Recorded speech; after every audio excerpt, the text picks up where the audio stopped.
For almost 40 years, one episode of The Twilight Zone simply vanished. It never aired on TV again. It was never shown in reruns. It was never mentioned in magazines. Fans who remembered watching it as kids started to wonder if they had imagined the whole thing. Because every other episode came back. Every single one. Except this one. And the reason it disappeared is darker than anything the show ever put on screen. The episode was called The Encounter. It first aired on May 1, 1964. It was the 51st episode of the show's final season. And from the moment the credits rolled that night, something felt wrong. Phone calls started coming into the network. Letters arrived the next morning. Newspapers wrote about it within days. People were not just upset. They were furious. And the network knew right away that they had a problem on their hands. What makes this story strange is what happened next. The studio did not just apologize. They did not just edit the episode. They pulled it completely. No reruns. No syndication. No late-night airings. It was like the episode never existed. For an entire generation of TV fans, The Encounter became a ghost.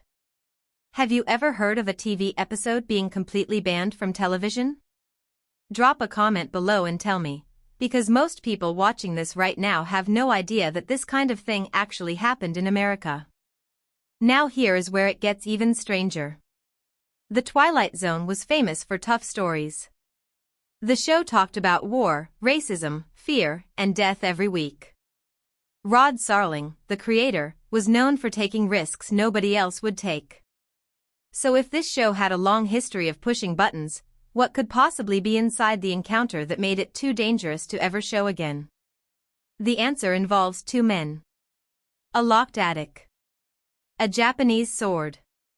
And a secret from World War II that the country was still not ready to hear about. The story those two characters tell in just 25 minutes broke something inside the people who watched it. And once you hear what really happens in that attic, you may understand why the network panicked. But before we go inside that attic, we need to talk about the men who were locked in there. Because their story did not start in 1964. It started years before, on a day that changed America forever. The whole episode takes place in one small space. An attic. Hot, dusty, full of old boxes and forgotten things. Just two men. No background music for long stretches. No fancy camera tricks. Just two voices, climbing higher and higher, until something inside both of them finally snaps. And by the end of those 25 minutes, only one of them walks back down those stairs alive. The first man is named Fenton. He is a middle-aged American. A war veteran. He fought in the Pacific during World War II. Now he lives a quiet life in the suburbs, but his marriage is falling apart. His wife has just left him. His house is up for sale. He is drinking heavily that afternoon when the doorbell rings. Standing on his front step is a young Japanese-American gardener looking for work. Fenton invites him in. And that single choice sets everything in motion. The young gardener is named Arthur Takamori. He is polite, hardworking, and just trying to make a living. He has no idea who Fenton really is. He has no idea what is waiting upstairs. He follows Fenton up to the attic to help clean it out. The door shuts behind them. And from that moment on, neither of them can leave. Now think about this for a second. Have you ever met someone for the first time, and felt right away that something was off, like the air in the room had changed? That is exactly what Arthur feels the moment he steps inside that attic. But by then it is already too late. Fenton starts talking. At first it sounds like normal conversation. Old war stories. Memories from the Pacific. But slowly, his words turn sharper. He starts saying things he should not be saying. He looks at Arthur differently. The friendly smile is gone. And Arthur begins to realize that this man did not invite him up here to clean. He invited him up here for a reason. A reason connected to the war. A reason connected to something hidden in one of those boxes. Then Fenton picks up a long object wrapped in cloth. He unwraps it slowly. It is a sword. A Japanese sword.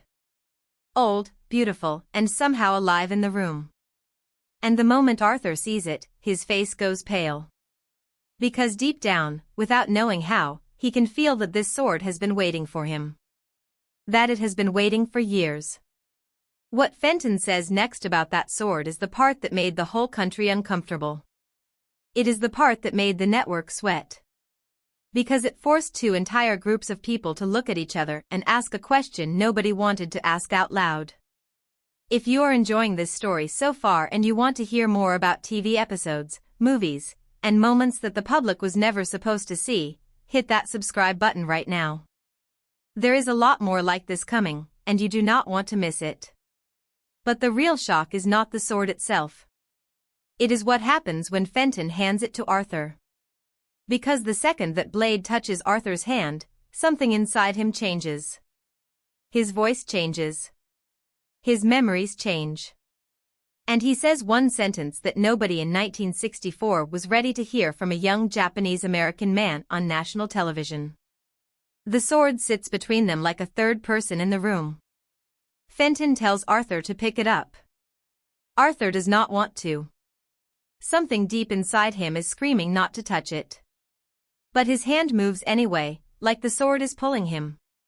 The moment his fingers wrap around the handle, his eyes glaze over. The attic seems to go quiet. And the young gardener who walked in just minutes ago suddenly does not feel like himself anymore. There is writing on the blade. Old Japanese characters, carved deep into the steel. Fenton has had this sword for almost 20 years and he has never known what those words mean. He tells Arthur to read them. Arthur stares at the blade for a long time. His face turns white. He whispers the translation out loud. The words on the sword say, "The sword will avenge me." And the second those words leave his mouth, the whole room feels colder. Fenton laughs at first. He thinks it is a joke.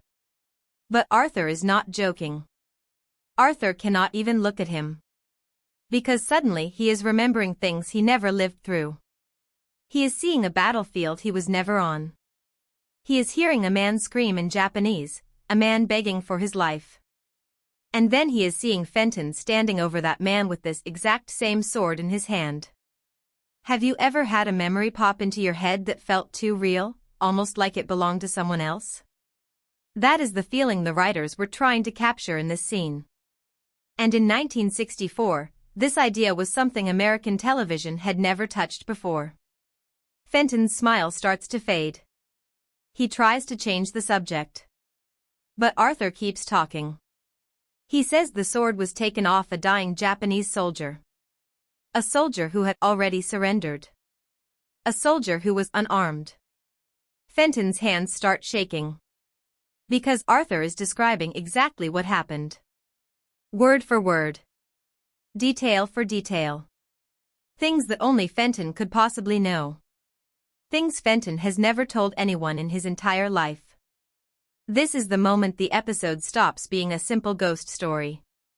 Because the sword is not just an object. The sword is a witness. It saw what Fenton did during the war. It remembers.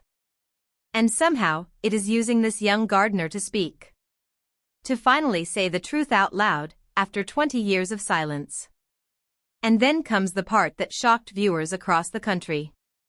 Arthur looks Fenton in the eyes and says he can feel something his own father felt many years ago. A feeling of betrayal. A feeling that something terrible happened to people who looked like him, while people who looked like Fenton looked away. He is not just talking about a soldier anymore. He is talking about something much bigger. He is talking about an entire chapter of American history that nobody at the dinner table wanted to discuss. In 1964, World War II had ended less than 20 years before. That is closer than you think. Many of the men who fought in that war were still young. Many of the families who suffered were still grieving. And the wound was still raw. So when this young Japanese-American character started saying these words on national television, in millions of living rooms, something in the country cracked. The network had thought this was just another spooky Twilight Zone episode. A haunted sword. A bad memory. Easy stuff. But the writers had buried something much deeper inside this story. And once people felt it, they could not stop feeling it. The phone lines started lighting up before the closing credits even finished rolling. By the next morning, the network was in full panic mode. The episode had only aired once, on a Friday night, and already the complaints were stacking up faster than anyone could read them. Veterans were angry. Japanese-American families were hurt. Critics were writing furious columns. And somewhere inside the CBS offices, a quiet decision was being made. A decision that would erase this episode from American television for almost the next 40 years. The first wave of anger came from the veterans. Many of them had fought in the Pacific. They had lost friends in those jungles. And they felt that the character of Fenton made them all look like monsters. They felt the episode was saying every American soldier had done something shameful in the war. The mailbags grew heavier by the day. Some letters were polite. Many were not. A few even threatened to boycott the network if the episode ever ran again. But the second wave of anger came from a place the network never expected. It came from the Japanese-American community. And their pain was a different kind of pain. Because in that episode, the young gardener Arthur is shown saying something terrible about his own father. He says his father was a traitor during the war. He says his father helped the enemy during the attack on Pearl Harbor. And that single line broke something inside an entire community. You have to understand the history here. During World War II, the American government took more than 120,000 Japanese Americans and put them into internment camps. Families lost their homes. They lost their businesses. They lost years of their lives. And after the war, almost nobody talked about it. The country tried to move on. The community tried to heal in silence. So when this episode aired in 1964 and suggested that a Japanese-American father had been a traitor, it was like ripping the bandage off a wound that had never closed. Have you ever felt your own family story being twisted by someone who did not live through it? That feeling of helpless anger, of wanting to scream but knowing nobody will listen? That is what thousands of Japanese-American families felt that weekend in 1964. And the network finally understood that this was not a small problem. CBS made the call quietly. The episode would not return to the air. There would be no formal announcement. No press release. No apology. Just silence. The film reel was put on a shelf. The next time the show went into reruns, the encounter was missing. The next time it went into syndication, the encounter was missing again. Year after year. Decade after decade. The episode became a ghost story among fans, something people whispered about at conventions but could never actually find. For almost 40 years, you could not see this episode anywhere. Not on TV. Not on tape. Not on any official release. Even when the full Twilight Zone DVD sets came out in the late 1990s, this episode was left off the first releases. It was the only episode treated this way. The only one. And many fans started to believe the network was hoping the whole country would simply forget it existed. If stories like this fascinate you, the kind of stories where the public was kept in the dark for years, make sure you subscribe right now. Because in upcoming videos we are going to uncover more lost films, banned shows, and hidden footage that almost nobody talks about anymore. But here is where the story takes another strange turn. Because while the episode was being buried in America, something very different was happening to one of its two stars. A young actor who had only been in the business for a few years. A man whose career was just starting. And after this episode aired, he almost walked away from Hollywood forever. The young actor playing Arthur was named George Takei. Today most people know him as Mr. Sulu from Star Trek. But in 1964, he was nobody. He was a 26-year-old kid trying to break into an industry that almost never gave Asian American actors a real chance. Roles were rare. Roles with actual dialogue were even rarer. Roles where his character mattered to the story were almost impossible to find. So when the Twilight Zone called him in for the encounter, he could not say no. It was the biggest part of his young career. And it nearly destroyed him. George had a deeply personal reason for being nervous about this role. When he was just 5 years old, soldiers came to his family's home in Los Angeles. They gave his parents 20 minutes to pack. His entire family was taken away from their house and locked inside an internment camp. He spent years of his childhood behind barbed wire fences, with guards and towers watching them sleep. He remembered the cold barracks. He remembered the searchlights. He remembered his mother crying quietly at night so the children would not hear. That experience shaped the rest of his life. So when he read the script for the encounter, his hands shook. The lines were difficult. The story touched the rawest part of his own history. But he hoped, deep down, that this episode could become something powerful. He hoped it could open up a conversation that America had been avoiding for 20 years. He took the role. He gave everything he had in that small attic set. And then the episode aired, and his hope turned into one of the most painful moments of his career. The line about his character's father being a traitor at Pearl Harbor cut George the deepest. Because he knew the truth. He knew that not a single Japanese American was ever found guilty of helping the enemy during the war. Not one. The government had searched for years and found nothing. The whole idea of Japanese American disloyalty was a lie that had ruined thousands of innocent families. And now he had spoken that lie out loud, on national television, in front of millions of people. He felt sick about it for years afterward. Imagine for a moment going to work, doing your job the best you can, and then realizing later that the job had hurt the very people you love the most. That is the kind of weight George carried after that episode. And he was not the only one in the cast feeling that pain. Have you ever taken a chance on something hoping it would change things for the better, only to watch it backfire in the worst way? If you have ever lived through that kind of moment, drop a comment below. Because what George went through is a feeling many people carry quietly in their own lives, even today. For months after the episode aired, George thought about leaving Hollywood for good. He thought about going to law school instead. He thought about quitting acting completely. The phone was not ringing anyway. Other roles were not coming. He had taken the biggest risk of his career and the only thing he got out of it was a wound that would not heal. He came very close to walking away from the entire industry. But something inside him refused to give up. He decided to keep going. 2 years later he got the call to audition for a strange new science fiction show called Star Trek. He went in. He read for the part of a young officer named Sulu. He got the role. And the rest, as they say, is history. But he never forgot what happened in that attic in 1964. He spoke about it for the rest of his life.